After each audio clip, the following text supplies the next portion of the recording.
wasn't here. Okay. Welcome to the Wesley Bible Study, and we are going through the book of Deuteronomy. We're still in chapter. I assure you that we might get through chapter 1 today. Okay. You set out from until we reach Kadesh Barnea. I said to you, you have reached the hill country of the Amorites, which the Lord your God, our God, is giving us. See, the Lord your God has given the land to you. Go up, take possession as the Lord your God of your ancestors promised you. Do not fear or be dismayed. Okay, graphic a map here, or I copied it, and I'm going to see if I can get this on camera pretty well. There you go. And this gives you an idea of what the trek was like. You can see over here is I'm looking at it backwards. Okay, but this is the trek they're doing. This is where they believe the crossing was, about the middle of the Gulf of Aqaba. Okay, and they went from Egypt over to the wilderness, and now they are coming up here, and here is Kadesh Barnea over here. Okay, so that's on the east side, just a little north of the Dead Sea, and so no, it's below the Dead Sea. But this is the area that they're targeting first. Okay, it gets a little complex going through this territory. We didn't have the same complexity with the other books in Deuteronomy, the Pentateuch. We get into some kinships and things like that as we go forward. But anyway, we're getting to a point. There's a decision point for the people when they get up here. All right. All of you came to me and said, "Let us send men ahead of us to explore the land for us and bring back a report to us regarding the route by which we should go up and the cities we will come to." The plan seemed good to me, and I selected 12 of you, one from each tribe. They set out and went up into the hill country, and when they reached the valley of Eshcol, they spied it out, 25. 25 is the verse. And gathered some of the land. It's confusing. For some reason, in the book of Deuteronomy, when people went back in, this wasn't in the original, but when people went back in and they started putting in verses and chapters, okay, sometimes they just split a sentence with it. And you'll see at the end of chapter 1, for instance, there's a sentence that just kind of ends in a comma. Yeah. And then it picks right up in chapter 2. So chapter 2's got the rest of the sentence in there. Anyway, so here I am. I feel like somebody who reads a teleprompter and some of the things that shouldn't be read while I'm reading. Anyway. And gathered some of the land's produce, which they brought down to us. They brought back a report to us and said, "It is a good land that the Lord our God is giving us. But," there's always a but, "you were unwilling to go up. You rebelled against the command of the Lord your God. You grumbled in your tents and said, 'It is because the Lord hates us that we have brought us out of the land of Egypt to hand us over to the Amorites to destroy us.' Where are we headed? Our kindred have made our hearts melt by reporting the people are stronger and taller than we. The cities are large and fortified up to heaven. We actually saw there the offspring of the Anakim. These are giants. Okay. And I said to you, have no dread or fear of them. The Lord your God who goes before you is the one who will fight for you, just as he did for you in Egypt before your very eyes. And in the wilderness, where you saw how the Lord your God carried you, just as one carries a child, all the way that you traveled until you reached this place. But in spite of this, you have no trust in the Lord your God, who goes before you on your way to seek out a place for you to camp, in fire by night and in cloud by day, to show you the route you should take." Okay, so what we have here is a failure of confidence. All right, after God's done all this stuff for them, they're still thinking, I don't think God's really with us on this thing, and we're not capable of standing up to the people who are in this land. So this is fear. Yeah, Fear is a big thing. fear is a big thing. Yes, fear is a huge thing. Fear is a huge thing.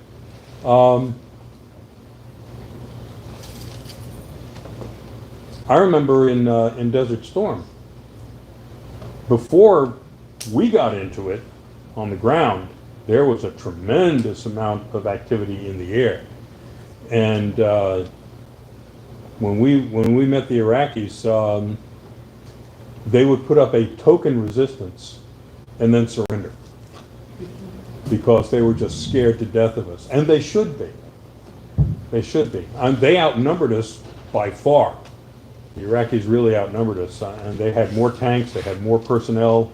They didn't have more aircraft. But boy, I'll tell you what, they were scared of us. And they were so happy to surrender. I mean, really, they were just joyful when we allowed them to surrender. One of the reasons why Desert Storm took as long as it did is that we took prisoners instead of killing them. If we stopped and took prisoners, and that delayed us big time. I mean, hundreds of thousands. It was a lot. So if you can terrorize your enemy before the war starts, according to Sun Tzu, if you terrorize your enemy before the war starts, you've already won. Okay? And God is saying, I'm going to terrorize your enemies, and you're going to win. How would God do that? Well, God would do that with the stories of what happened to the Egyptians with all the plagues, okay? And then that chariot race across the Gulf of Aqaba that didn't work out so well, okay? Those are the kinds of things that those stories persist. And it is the narrative of previous success that terrifies the people that they're going up against, okay? Even though there are giants.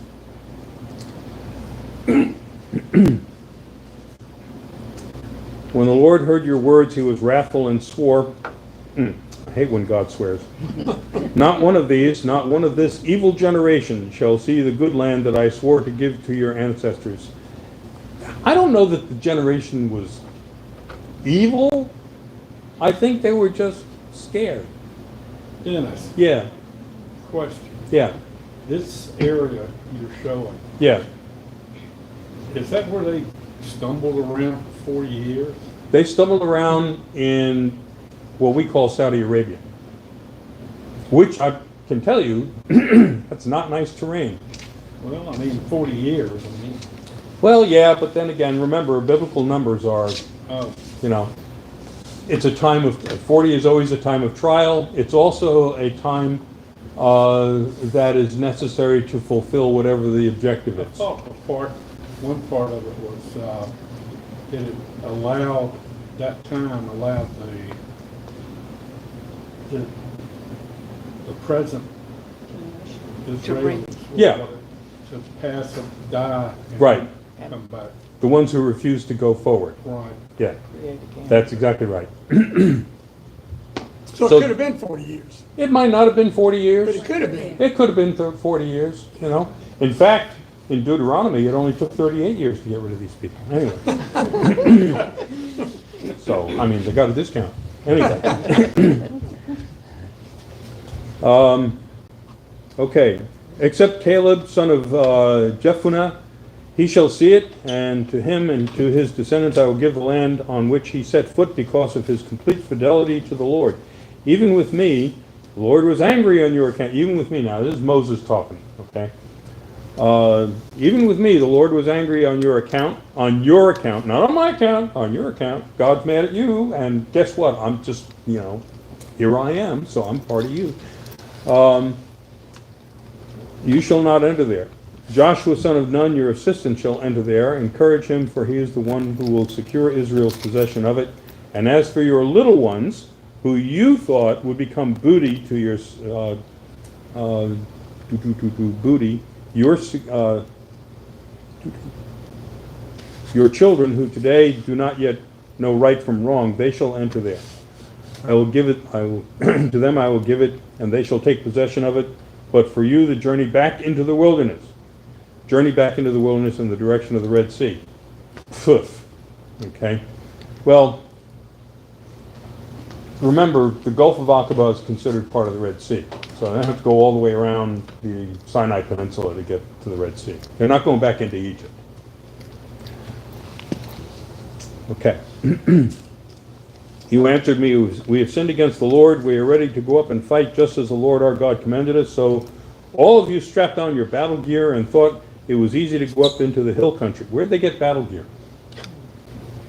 You know, just wonder about who's equipping them, and it's like, I wonder who's equipping them. I really do. I mean, when you think about it, they'd have to be somebody who was not real happy with Egypt. Maybe they threatened by Egypt. It could have been the Hittites at that time that were, a few arms shipments. Things like that still go on today. All right.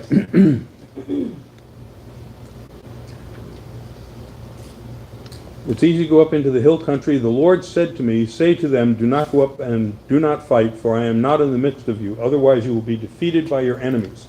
Although I told you, you would not listen. You rebelled against the command of the Lord and presumptuously went up into the hill country. The Amorites who lived in that country then came out against you and chased you as bees do. They beat you down in Seir as far as Hormah. When you returned and wept before the Lord would neither heed your voice nor pay you any attention after you had stayed at Kadesh as many days as you did. All right. So this is retelling the story. It's obviously in Deuteronomy is a retelling of a story that they have already heard. And that's one of the reasons why you see Deuteronomy at the end of the Pentateuch. Okay?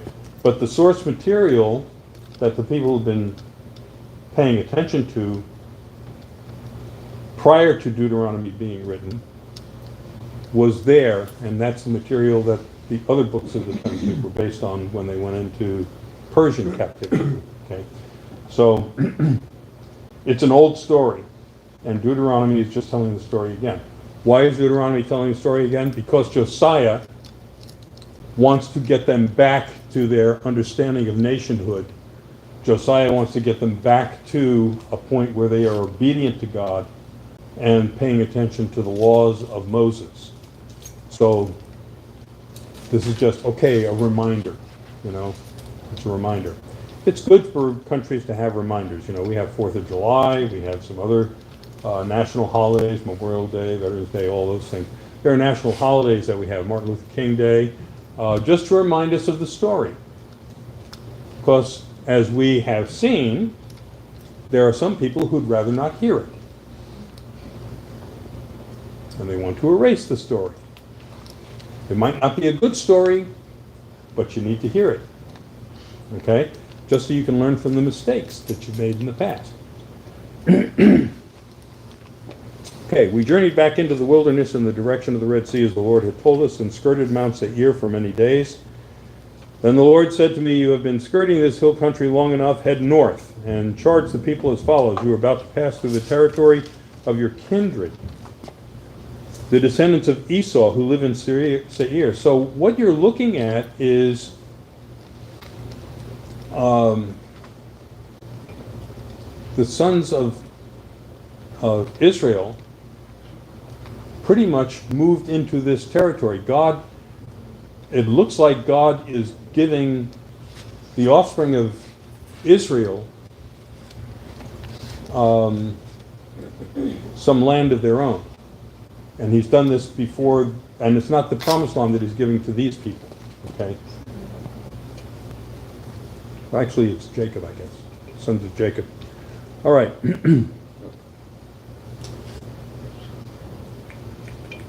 They will be afraid of you, so be very careful not to engage in battle with them. These are your relatives, and they're going to be scared of you. So don't intimidate them, don't threaten them. You're not there to get their stuff. Okay? Not to engage in battle with them, for I will not give you even so much as a foot's length of their land, since I have given Mount Seir to Esau as a possession. You shall I guess it was his. Senior moments. Okay. You shall purchase food from them for money, so that you may eat, and you shall also buy water from them for money, so that you may drink. Surely the Lord your God has blessed you in all your undertaking. He knows you're going through this great wilderness these 40 years. The Lord your God has been with you. You have lacked nothing. So we passed by our kin, the descendants of Esau who live in Seir, leaving behind the root of Arabah and leaving behind Elath and Ezion Geber. Look it up on the map. Yeah. Where did they get money? Same place that got weapons. Ostensibly, this is all stuff they stole from the Egyptians before they left Egypt. But it wasn't money like we know of as money. Kind of. Well, it could have been like the Indians in Wampum. I mean, did they have money or did they have something they used as money?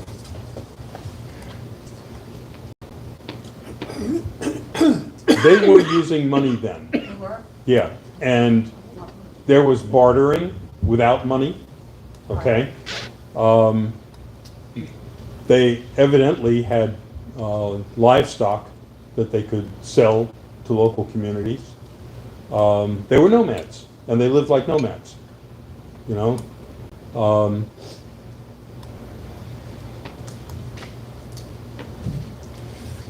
There are things that nomads could barter for, like for instance, stuff to make tents and the lumber that they're going to need for making all this other stuff.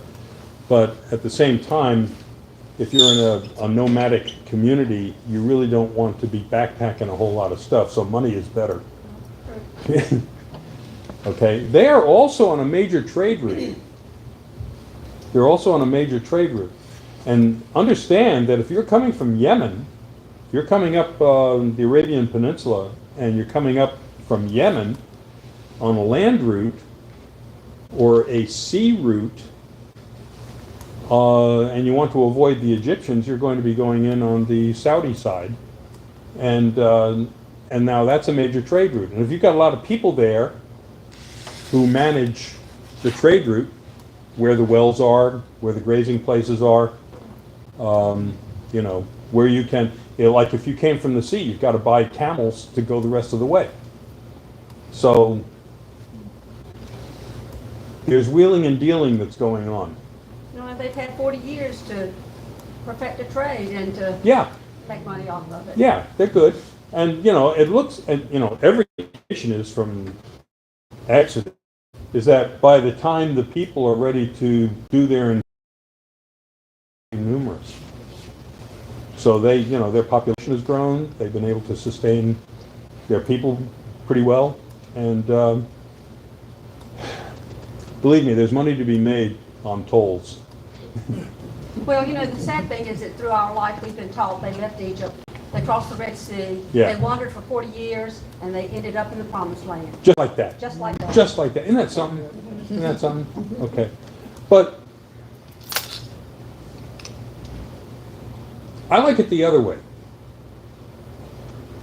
The way that they've had to struggle along those 40 years. Well, we call it a struggle. They call it Life. life.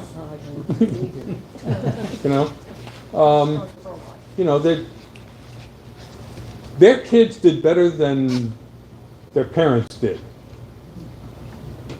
Isn't that kind of what you want? You know, and so you know they're doing okay. They're doing okay, and God's saying, look, you're doing okay, right? So you should be able to do this, and just make sure you understand that some of the territory you're going through, and one of the reasons why nobody's messed with you that much is that they're relatives of yours. So, you know, don't have any infighting with your kin, and they didn't. Yeah, another side is too, I mean, you know, you could hypothetical it to death, but, you know, God, they were still God's children, and God was looking Yeah. after them. He could have blessed them with livestock that produced and grew. Yeah. And others, given, you know, they had skills from Egypt, so they were able to make things, so you could see how they could make money, especially on a trade route. Don't we give thanks to God for the way God has helped us to prosper? Right? Yes. So there you go. Okay, when we headed out along the route of the wilderness of Moab, God said to me, do not harass Moab. Now remember, Moses married a Moabite, or engage them in battle, for I will not give you any of its land as a possession, since I have given Ar as a possession to the descendants of Lot.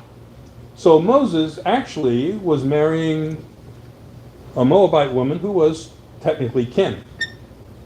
Okay? I love this. This is in, somebody put this in parentheses, okay, when they did the text. But get what's in parentheses. The Amim, a large and numerous people as tall as the Anakim, had formerly inhabited it. The Anakim, they are usually reckoned as Rephaim, though the Moabites call them Amim. Moreover, the Horim had formerly inhabited Seir, but the descendants of Esau dispossessed them, destroying them and settling in their place, as Israel has done in the land that the Lord gave them as a possession. So what is this saying? Okay, and parentheses. What it's saying is that they've already taken the promised land when Deuteronomy is written. Okay? They're also saying that the descendants of who is it? Lot. The descendants of Lot were able to kick the giants out. So, if they could kick the giants out, guess what? You could kick the giants out. You know? I'm just saying. That's why it's in parentheses. It's a little, footnote. So if they'd already taken the land, Yeah. yet Moses never went into the promised land, just another ambiguity of the Bible. Yeah, and, supposedly Moses wrote this. That's right. Yeah, with the footnote. So, And maybe that was added later. I don't know. Isn't it great that the Bible was only written by one guy? It's so cool. So I just that insertion is really, it gives you a sense of perspective where you know that this is already a settled community when this thing is put together. Okay. Now then, proceed to cross over the Wadi Zered.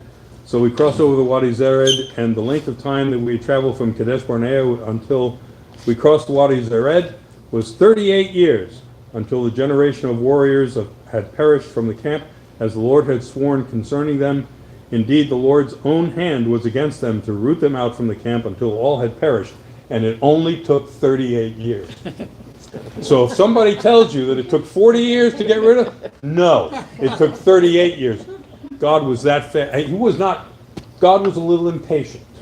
Okay? God was a little impatient and said, okay, I really want to get on with this. So I said 40, but these are Jewish people, there's negotiations going on. And it went down to 38. Better deal. So in 38 years, they're ready to invade. How about that? In spite of what you may have heard. Just as soon as all the warriors had died off from among the people, the Lord spoke to me, saying, "Today you are going to cross the boundary of Moab at Ar. When you approach the frontier of the Ammonites, do not harass them or engage them in battle, for I will not give you the land of the Ammonites to you as a possession, because I have given it to the descendants of Lot." More parentheses. It also is usually reckoned as a land of Rephaim. Rephaim formerly inhabited it, although the Ammonites called it Zamzumim. In case, you ever heard the word, now you know. A strong and numerous people as tall as the Anakim, but the Lord destroyed them from before the Ammonites so that they could possess them and settle them in their place.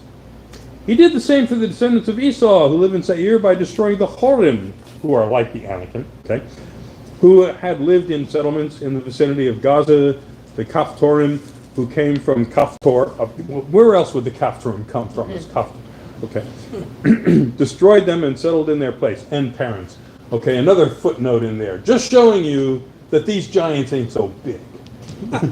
Okay? You could take these giants. I mean, they're big, but they're like clumsy. You can, anyway. All right.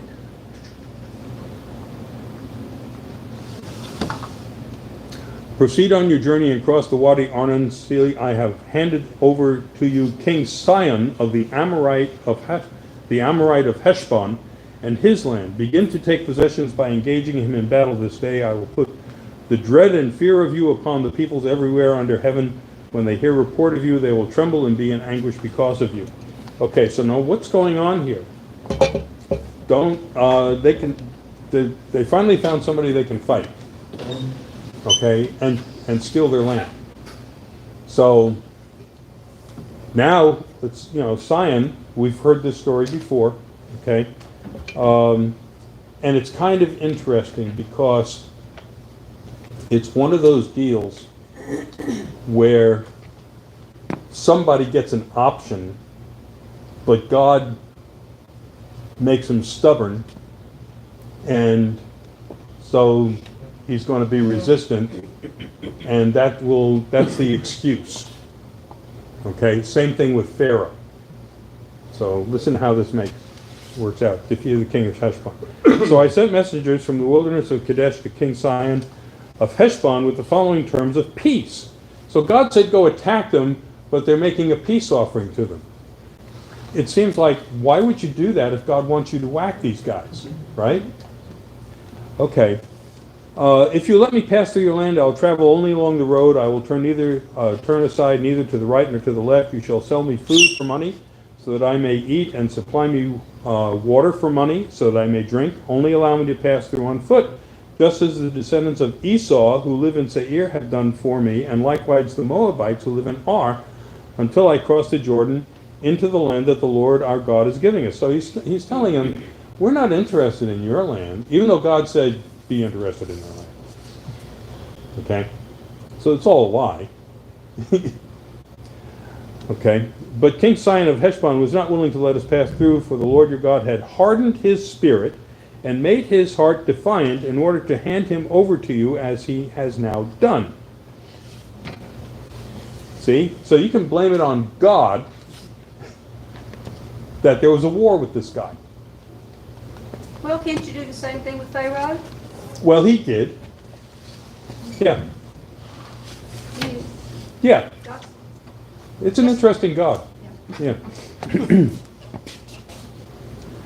The Lord said to me, see, I have begun to give Sion and his land over to you. Begin now to take possession of this land. So when Sion came out against us, he and all his people for battle at Jahaz, the Lord our God gave him over to us, and we struck him down along with all his offspring and all his people. At that time we captured all his towns, and in each town we utterly destroyed men, women, and children.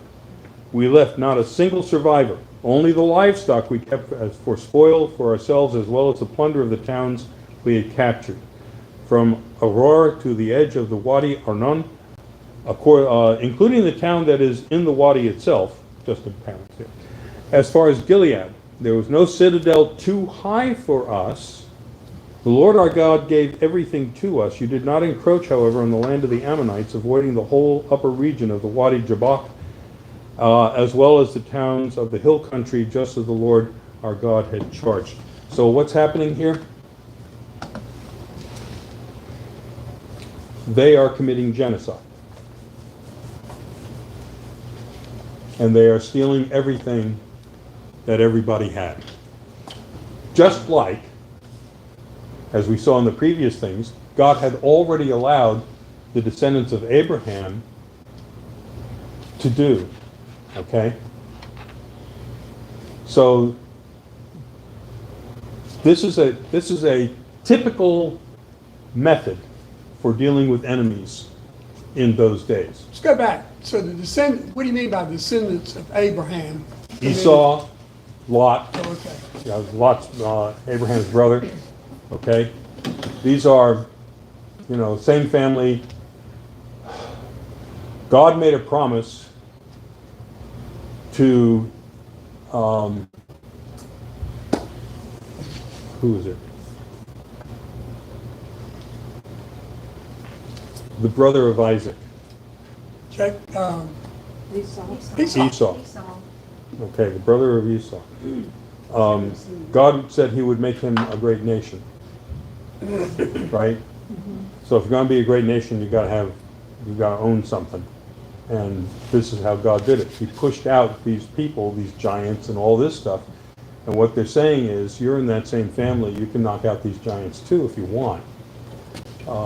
they're totally vulnerable to you. So it's, So how does religion justify that? I mean, religion has justified that over and over and over again throughout history. There has not In been what a way? genocide without God's divine providence involved. but, I mean, what, people who would ask a question like me is, how do you justify that? And you can't, I mean, just tell me, well, God did it. Well, that's not an answer. I mean, you could say like, well, God promised that land to Abraham Yeah, in the very beginning. yeah, And then these people, the Hittites, Amorites, and all those ites, moved in and took the land. So he's letting his people go back in and take the land that he gave to them. I mean, that's a justification in some way, but just to go in and commit genocide, kill men, women, and children, it's hard for me to understand that. yes, It's because for- you live in this century and not that century. True. Yeah, but we have people that read this that Mhm. happened then and think it's okay to And think do it's it okay to now. do it now. And how do you tell them it's not? Right. How do you say, well, no, you can't do that? There was no Well, God Geneva did it. Convention. I'm sorry? There was no Geneva Convention. Well, and slavery was done in the name of. Absolutely, absolutely. Good point. Yeah. Good point. The thing is, you have to realize that the Bible can justify anything you want to do. True, absolutely. If you take it apart. Yeah, if you take it literally, if you don't take it in terms of the grand scheme of things, okay? And like I said before, there are a lot of stories in the Bible that represent a variety of understandings of who God is and what God's motives are, okay? So, I mean, you can latch on to any one of them. And what I do is I go back to first principles. Like I said, go back to first principles. What was the covenant with Abraham? The covenant with Abraham was not just that his descendants would flourish, and it was not that they would be given a land, okay? It was that through them, the nations of the world would be blessed. Well, it's hard to bless them if you're killing them. So you wonder, like for instance, right now, there are a lot of things that are floating through the courts. A lot of things that are floating through the courts. And the Supreme Court has to make decisions, okay? And what is the Supreme Court trying to make the decisions on? It was, what was the intent of the Founding Fathers as they wrote it down in the Constitution? We're going back, and you know, like the Declaration of Independence and the Federalist Papers, okay? So you have an idea, not just of what's written down, but what was on their mind as they wrote it down.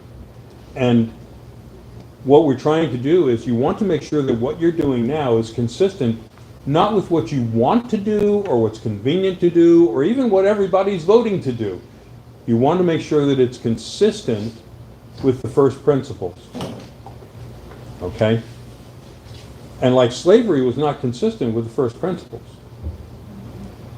But because everybody was willing to vote on it, you know, that overrode first principles until we ended up killing each other over the issue, you know? So what you want to do is you want to make sure that you're going back to first principles. When you go back to first principles, you look at the covenant with Abraham, that through him the nations of the world would be blessed.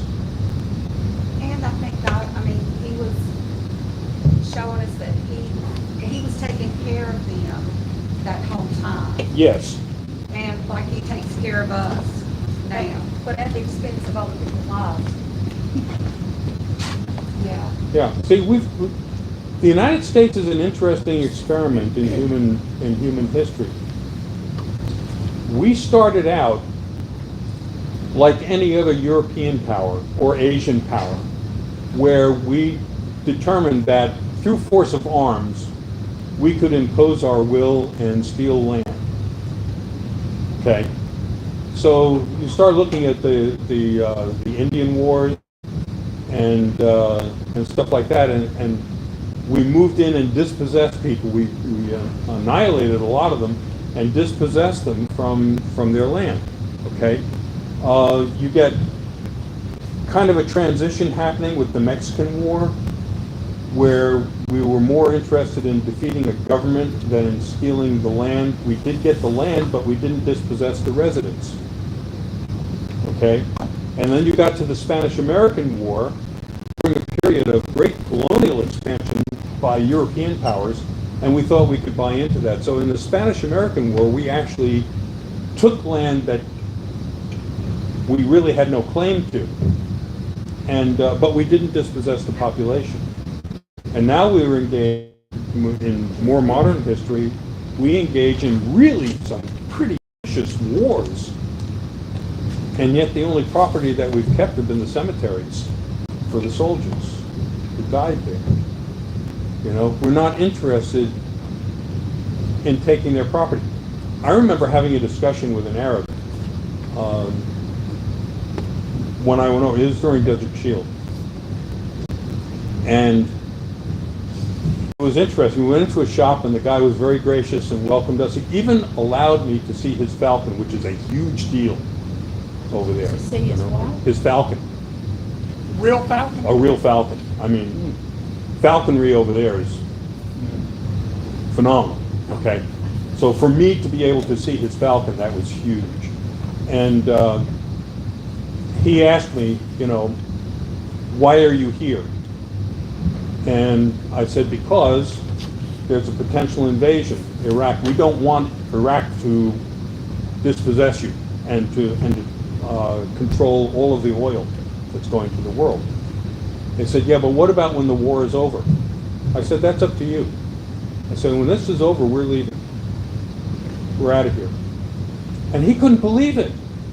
He was in total disbelief that the Americans would leave after the war was over. I said, this is your land. This is an Arab problem, and you've got to solve it. Okay? We'll settle this, but when it's over, you guys got to learn how to get along.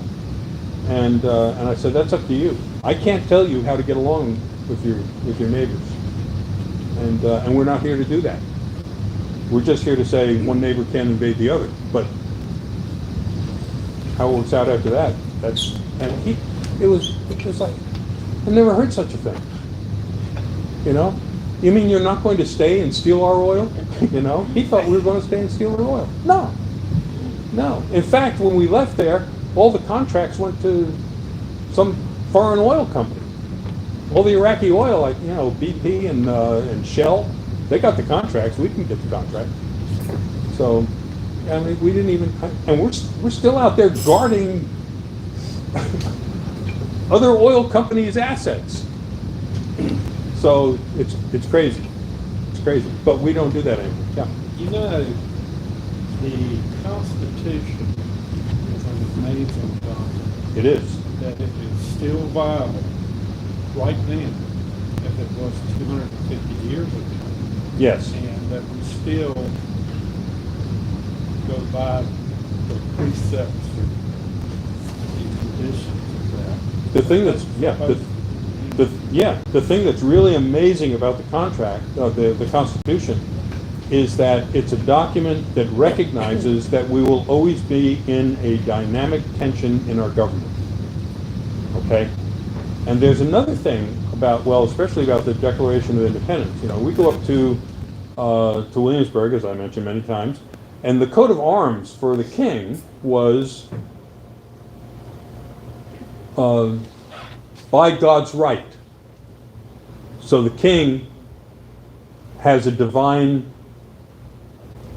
right to rule, okay? And what the Declaration of Independence did, the central thing that the Declaration of Independence did, was it took all of the divine right of the king and transferred it to the people. But they had lived under the divine right of the king, Yes. and they didn't like that. No. So, Because it was a lousy king. He wasn't even English. So, yeah, they didn't like him. And the king didn't like them either. You know, he just got real ham-handed about stuff. Be And careful, you, there's water. yeah, there's water there. But I'll tell you that our objections to the British government were outrageous. Okay, they really were. They were outrageous. Because in some respects, we're being treated better than the people who live in England. Tea was cheaper and all that. You could buy stuff in the colonies cheaper than you could buy it in England, even with the tax that they put on. But the thing that we did not like is that we wanted the autonomy that we thought we were granted under the Magna Carta to decide for ourselves the ability to govern ourselves, okay? And the king, the big thing that the king did, which was the huge violation more than anything else, was that we were sending the king objections and he would not respond to the objections. And one of the responsibilities of the king is to read your objections and respond to them. Whether you like the response or not, the king has to respond. But the king didn't. Was it because of the taxes that he wasn't responding? No, It wasn't just taxes? it was not just taxes, okay? It was the method of taxation. It was the presumption that England could decide to tax us without us consenting. Okay? And we said there was no representation. What's out of your history book is that many times Parliament offered seats to the colonies. Okay? The Caribbean colonies had representation in Parliament. We could have had representation in Parliament, but declined. We were over it. But we wouldn't be where we are today if they had not declined. Oh, yeah, we'd still be like England. That would not be good. Like Canada. Or Canada, That's yeah, like it too. yeah. Anyway, just look around, okay? Things are better here. Not perfect, but better. And the Constitution is an extremely resilient document, as is the Bible. But you gotta know how to read it. You gotta know what intents are, you know. See, that's the problem to me, is we don't understand, or we will never know, well, we might know, I don't know. You can't know what somebody else's mind is doing. When you read it's like when I taught school, I hesitated to write a note. Mm-hmm. Because once you put it in paper, it's there. It's there. But that person that's reading that does not necessarily see the intent with which I wrote it, or the intonation, is that the right word? Yeah. With which I wrote it. Which is why sometimes it's okay to have a transcript and sometimes it's better to hear the tape. I don't know. True, at least Yeah. with a tape, you're hearing Right, expression. that's right. But isn't that a problem with the Constitution today, that we're having that bickering because the justices are not reading it or understanding it the way the people want it to be read and understood? Okay, now That's drop another back 5 and punt, okay? lesson. What the people want is not always constitutional. Well, that's true too. Okay, we have proved that for a good part of our history, Yeah, that's true. okay? But that's a problem. Yes, and the thing that's wonderful is that our founding fathers knew that it would be a problem and figured out a way to get it solved, okay? In other countries, there isn't always a way to get it solved. Right. And we're thankful for that. And we should be very thankful for it. And we should still try to solve them. Okay? That's why we schedule our revolutions periodically. Okay. Well, let's not schedule one of those anytime soon. We've got one coming up. I know. That's okay. That's what we're here to do. And if you're a citizen, go do your thing. You're The supposed to do your voting's thing. okay, the fighting, no. The voting's okay, the fighting is not. And that's why we provided an alternative. Okay? And I'm glad, not one side or the other, but I am glad that the vote of one person did not override the vote of the nation. That was a good thing for us. It was a near thing. It was a near miss. But I really think that God's providence is still upon us. Okay, so anyway, see you next week. I bought Michelle a microwave this week. Okay. Went to Walmart.